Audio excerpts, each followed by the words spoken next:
On est le 10 décembre et ce qu'on peut dire c'est que la nature me nourrit. Et en dessous c'est des lactaires délicieux. Il y en a toutes les couleurs, orange, jaune, marron, violet, trop beau. On voit même plus les lactaires. Alors, Lactarius deliciosus. Les lactaires délicieux, il faut qu'ils soient sous pin. Donc là on a bien des aiguilles de pin. Donc si on a la présence de verdissement, plus de fossettes, plus d'aiguilles de pin, et bien sûr de lait orange, c'est un lactaire délicieux. Et là j'en ai plusieurs, c'est assez chouette, là-bas il y en a un balèze. Ça c'est vraiment une très belle taille, j'ai des petites mains mais quand même, pour un lactaire délicieux. Voilà, bonne cueillette. Donc là j'ai trouvé mes lactaires et là regardez, belle surprise, un petit pied de mouton qui fait partie de la famille des Innes. Donc là c'est des petits, hein, voilà je vous montre. Vu d'au-dessus on voit des petites taches comme ça, là c'est vraiment tout petit. Et pour bien les reconnaître, voilà, il y a des petits picoux en dessous, un peu ocre orangé au-dessus, et le pied excentré, bosselé au-dessus. Ceux-là, ils sont vraiment tout petits, alors soit j'en prends un juste pour goûter, je prends le gros là, soit je vais voir s'il n'y en a pas d'autres. Et regardez-moi ces jolies petites chanterelles en tube. Magnifique! Il y en a plein. Trop cool. À la base, je venais juste pour aller chercher des pieds bleus. Je me retrouve avec des pieds de mouton, un beau lait, plein de lactaires, des chanterelles en tube, bah décidément. Et j'ose pas m'avancer et mettre les pieds ici parce que j'ai peur d'écraser des plus jeunes qui pourraient apparaître plus tard. Même si moi je m'en vais du lieu parce que je suis nomade. Et je suis même pas en pleine forêt, hein. Je suis à côté d'une école, là, autour d'une sorte de petit lac artificiel. Là, on dirait qu'ils sortent de leur maison. Ils habitent tous là, au fond, là. Un gros paquet. Quand même, c'est trop cool. Alors, certes, je suis dans un buisson minuscule. Je suis vraiment dans un trou de sanglier. Mais regardez-moi ces chanterelles en tube énormes. Elles sont toutes comme ça, quoi. Vache. Elles sont belles, hein.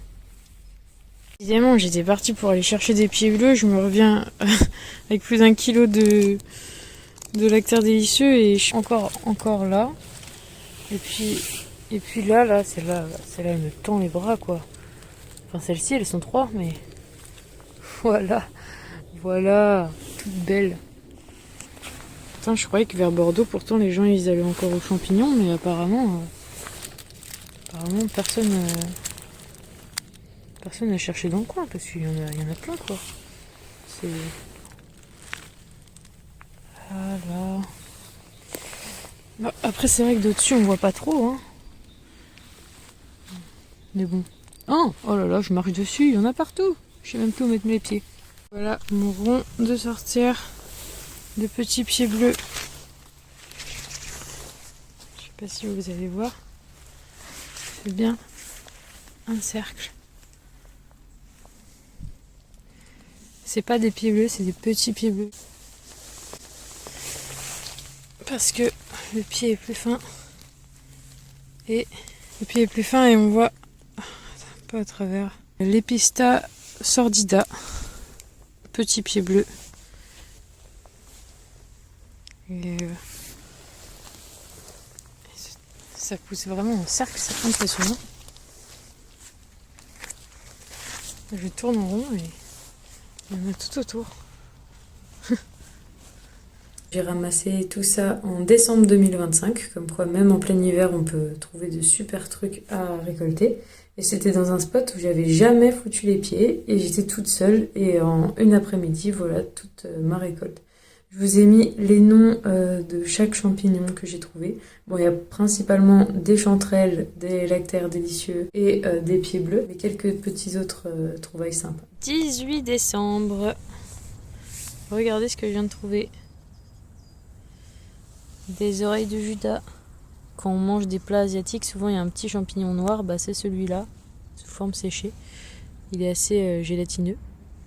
C'est la première fois que je le trouve, je suis trop contente, ça fait 2 ans que je le cherchais. Et là j'étais plus partie pour les pieds bleus. Bon, il y a les pista nuda ici et des sordidas aussi, moi je les mange quand même. Mais alors ça c'était la petite découverte du jour, je suis trop contente. Alors il est même pas sur un sureau là, ça doit être un chêne vert. Je suis toujours dans le sud, pas très loin de Marseille et apparemment même sur les souches de chêne vert ça pousse. Trop bien, trop contente. Survivre dans la nature pendant 84 jours sans vraiment avoir de matériel, sans fusil, est-ce que c'est possible? Moi j'ai réussi et j'ai trouvé ça même plutôt agréable. C'est vrai que j'avais pas beaucoup de matériel mais j'avais quelques connaissances. Et j'ai décidé de les partager dans une grande vidéo que je sors samedi 28 février à 10h30. Si le sujet t'intéresse, je te conseille de t'abonner.